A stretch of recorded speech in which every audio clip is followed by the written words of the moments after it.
আসসালামু আলাইকুম ওয়া রাহমাতুল্লাহি ওয়া বারাকাতুহু। পঞ্চম শ্রেণীর ছাত্রছাত্রীরা আশা করি সবাই ভালো আছেন। আমরা এর আগের ক্লাসে ডাব্লিউএইচ কোশ্চেন নিয়ে কথা বলেছিলাম, অর্থাৎ এক্সারসাইজ করেছিলাম। প্রথম তিনটা 1, 2, 3 নাম্বার। আজকে আমরা 4, 5, 6 শিখব ইনশাআল্লাহ। তো করা যাক ইনশাআল্লাহ। 1 নাম্বার বাক্যে দেয়া আছে, Swarna lives in a small village in Sherpur. দাগ দেওয়া আছে in a small village in Sherpur, তার নিচে আন্ডারলাইন। তো আমাদের জানা আছে যে শব্দের নিচে আন্ডারলাইন থাকবে, তার পরিবর্তে আমরা ডাব্লিউএইচ কোশ্চেন ব্যবহার করব। তো স্বর্ণা বসবাস করে শেরপুরে একটি ছোট গ্রামে। তো কীভাবে আমরা বাংলায় প্রশ্ন করতে পারি, স্বর্ণা কোথায় বসবাস করে, স্থান বুঝালে হোয়ার হয়। তাহলে আমরা কি লিখতে পারি, হোয়ার ডাজ স্বর্ণা লিভ। আবার বলছি যে হোয়ার ডাজ স্বর্ণা লিভ। দ্বিতীয় নম্বর দেওয়া আছে, Tom and Jerry is his favourite cartoon shows. কি দেওয়া আছে, Tom and Jerry is his favourite cartoon show. Tom and জেরির নিচে আন্ডারলাইন দেওয়া আছে। তাহলে আমরা কি কোশ্চেন করতে পারি, এখানে কি দিয়ে করবো, হু না হুইচ, হুইচ। কারণ কোন বা কোনটি বুঝতে হুইচ হয়, তাহলে কী হবে উত্তর, which is his favourite cartoon show. অর্থাৎ টম অ্যান্ড জেরি পরিবর্তন করে হুইচ বসাবো, আর কোনো পরিবর্তন করবো না, যা আছে তাই লিখবো ইনশাআল্লাহ। 3 নম্বরে দেওয়া আছে, শি অ্যাক্টেড ওয়াইজলি। ওয়াইজলি তার নিচে আন্ডারলাইন। তাহলে আমরা কী প্রশ্ন করতে পারি, সে কেমন অভিনয় করলো। তাহলে কেমন, হাউ, কেমন, কি পরিমাণ, কত, এগুলো হাউ দিয়ে শুরু করতে হয়। হাউ ডিড শি অ্যাক্ট, কেন ডিড হলো, অ্যাক্টেড V2 আছে, অর্থাৎ ভার্বের পাস্ট হলে আমরা ডিড দিয়ে করবো, ডাব্লিউএস এর পরে ডু ডিড ডাজ বসে যদি অক্সিলারি ভার্ব না থাকে। তাহলে কি দাঁড়ালো, how did she act, question চিহ্ন অবশ্যই দেব। The function will start in the morning. Function কখন শুরু হবে, সকালবেলা। তাহলে কী কোশ্চেন আসে, হোয়েন, কারণ সময় বুঝে হোয়েন।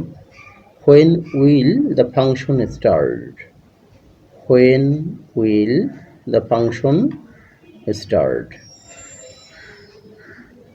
দেয়া আছে, the boy reads news paper to increase his general knowledge.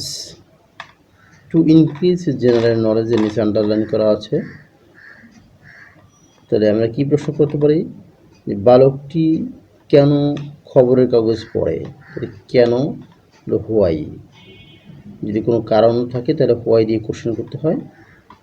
তাহলে why does the boy read news paper. 2 নম্বর আপনারা করার চেষ্টা করুন, অর্থাৎ 2 নম্বর বলতে আজকের 5 সিরিয়াল নাম্বার হলো 5, কারণ এর আগে আমরা 3টা করেছিলাম। চতুর্থ নম্বর আমি বলে দিয়েছি, পঞ্চম নম্বর ইনশাল্লাহ আপনারা। কী কী দেওয়া আছে, she wants to stand first in the examination. সে পরীক্ষায় প্রথম হতে চায়। তাহলে কী প্রশ্ন, একটা বলে দিচ্ছি আমি। তাহলে কী করতে পারি, হোয়াট ডাজ শি ওয়ান্ট, সে কী হতে চায়। বাকিগুলো আপনারা চেষ্টা করবেন। কি আছে, the man was very kind hearted.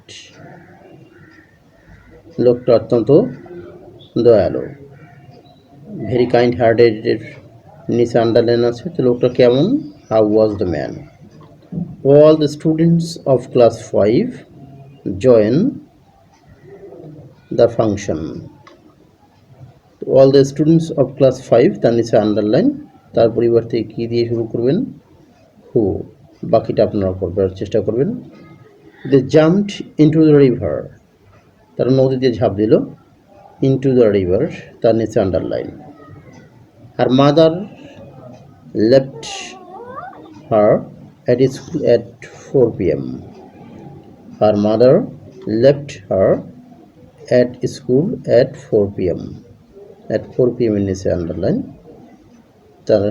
তাহলে সময়ের পরিবর্তে কি দিয়ে শুরু হয় সেটা আপনারা করবেন। নিশ্চয়ই জানা আছে আপনাদের when দিয়ে বসে সময়ের পরিবর্তে। পরবর্তী নাম্বার চলে যাচ্ছে নাম্বার 6। মেঘনা river is the widest in Bangladesh.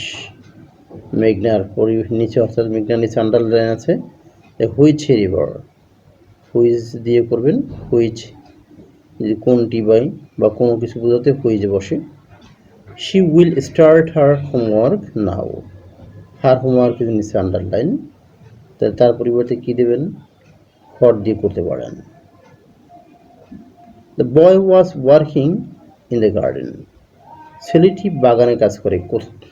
কি বলা যাবে, ছেলেটি কোথায় কাজ করে, স্থান বুঝলে কি বসে, হোয়ার, তাহলে এটা হোয়ার দিয়ে করতে পারেন।